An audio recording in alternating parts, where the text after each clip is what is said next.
Hi, this is Michelle Caskey from Homeschool-Your-Boys.com, and today I'm going to talk to you a little bit about homeschool planning. And there are a couple of different stages to homeschool planning. The first stage is planning out your entire year, which is what we are going to cover in today's video. And the next step would be planning out each week, and I will cover that in later videos. But for now, we are going to get started with what you would do to start homeschool planning for your year. So let's go ahead and get started.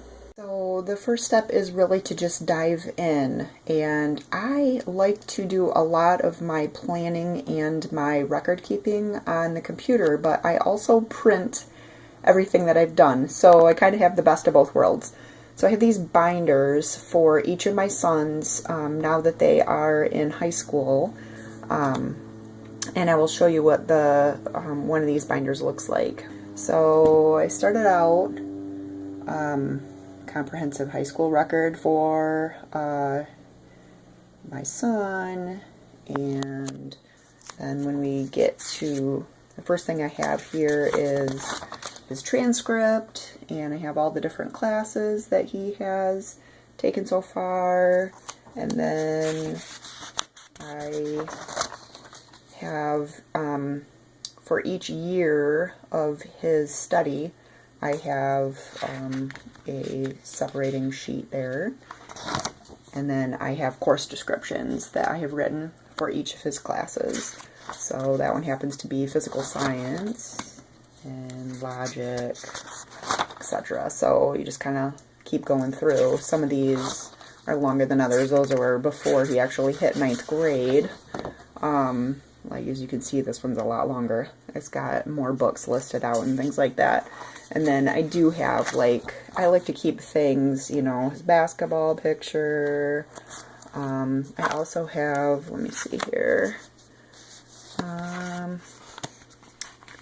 Actually, it might be before this. Nope. Might be in the back. Where there's a reading list. Oh, here we go. Okay, I have, I keep track of, for some of the things like phys ed, you know, it's dependent on hours. So, if you can see here, the types of things that they did, and then each rectangle is half an hour. So, you know, I have sheets here of the amount of hours they've put in on doing their phys ed. And then at the very back, I have reading list. I try to keep track of all their books. So anyway, I try to keep this stuff updated on the computer, but as you will see, as we go back to here, as I need to make changes, I actually write them in, and then I can just make the updates on the computer as well. So the first step to planning out what I'm going to do for next year is I actually have to figure out what have they done already, and what kinds of holes do they have, what sorts of classes do they need to take this year.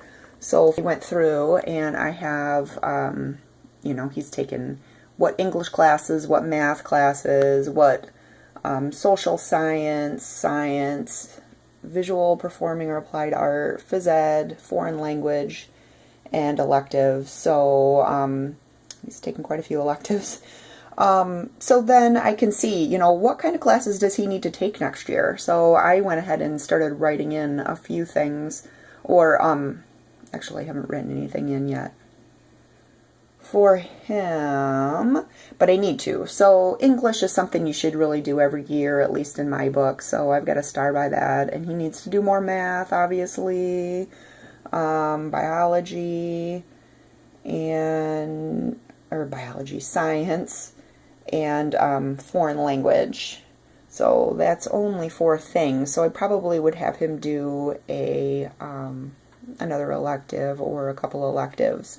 So I'll work with him on figuring out what would be good for that. So anyway, that is the first step. Find out what have they already done, what do they need to do to kind of, you know, round out their schedule, and then we can go from there. So the next step is to actually purchase the curriculum. And the first thing I usually do is I go out to the website itself For instance, one of my sons, I would like to try this 1-year adventure novel curriculum with him. So I'm going to type that into Google and look at the website of the actual publisher so that I can get an idea of price and what all is included with the curriculum, how they ship, that type of thing. It's important for me to know that because if it's cheap enough, I'm just going to go ahead and snag it and from them and not go any farther. But this one's pretty pricey, so then I like to search for used options. So eBay is one place that I often will go to look for used curriculum. So here you can see eBay. So I would type in 1-year adventure novel in the search and see what comes up here. And as you can see, there are some other options that I could save over half if I am willing to purchase my curriculum from eBay. Now, you do need to make sure that you know exactly what you're getting.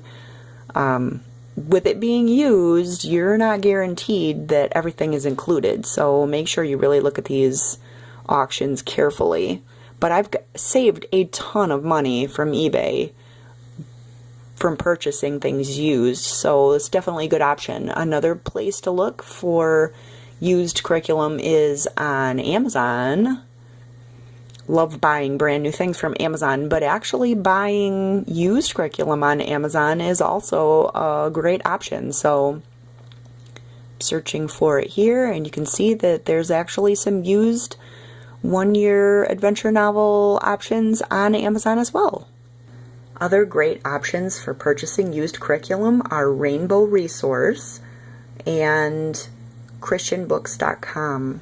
So hopefully you can see that it really isn't that difficult to do homeschool planning for your year. So that's really all there is to it. In the next video in this series, I will dive into how you get started doing your homeschool planning for each subject and then also for each individual week. And there are lots of ways that you can do it, but over our 14 years of homeschooling, I found some ways to do homeschool planning that are super simple, and I will share those tips with you in those coming videos. So make sure you stay posted, and I will get those out there as soon as I can. So again, this is Michelle Caskey from Homeschool-Your-Boys.com, and I hope you have a wonderful day.